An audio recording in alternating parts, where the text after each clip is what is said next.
ಆದರೆ ಒಂದು ಮಾತನ್ನ ಕೊಡ್ತೇನೆ, 5 ವರ್ಷ ಈ ಸರ್ಕಾರ ಏನಿರಲ್ಲ. ಕರ್ನಾಟಕದಲ್ಲಿ ಇರ್ತಕ್ಕಂಥ ಸರ್ಕಾರ 5 ವರ್ಷ ಸಂಪೂರ್ಣ ನಡೆಯಕ್ಕೆ ಸಾಧ್ಯ ಇಲ್ಲ. ಅದು ನಾನೇನು ಜ್ಯೋತಿಷಿಕಾರನಲ್ಲ. ರಾಜ್ಯದಲ್ಲಿ ಏನೇನು ನಡೀತಾ ಇದೆ, ಇವರ ನಡವಳಿಕೆಗಳು ಯಾವ ರೀತಿ ನಡೀತಾ ಇದೆ, ಇದೆಲ್ಲವನ್ನ ಸೂಕ್ಷ್ಮವಾಗಿ ನೀವು ಗಮನಿಸ್ತಾ ಇದ್ದೀರಿ, ನಾವು ಗಮನಿಸ್ತಾ ಇದ್ದೇವೆ.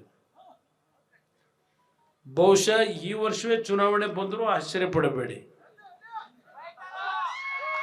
ಚುನಾವಣೆ ಬಂದರೆ ಆಗ ನಿಮ್ಮ ಕೈಲೇ ಇದೆ ದೊಡ್ಡ ಪೂಟಕ್ಕೆ ಶಕ್ತಿ ತುಂಬತಕ್ಕಂಥದ್ದು.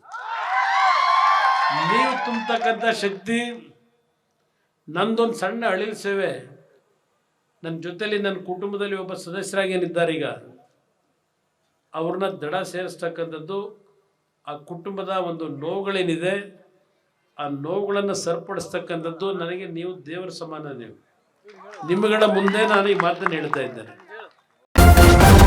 ನ್ಯೂಸ್ ಫಸ್ಟ್, ನಿರ್ಭೀತಿಯಿಂದ ನಿಮ್ಮ ಪರವಾಗಿ.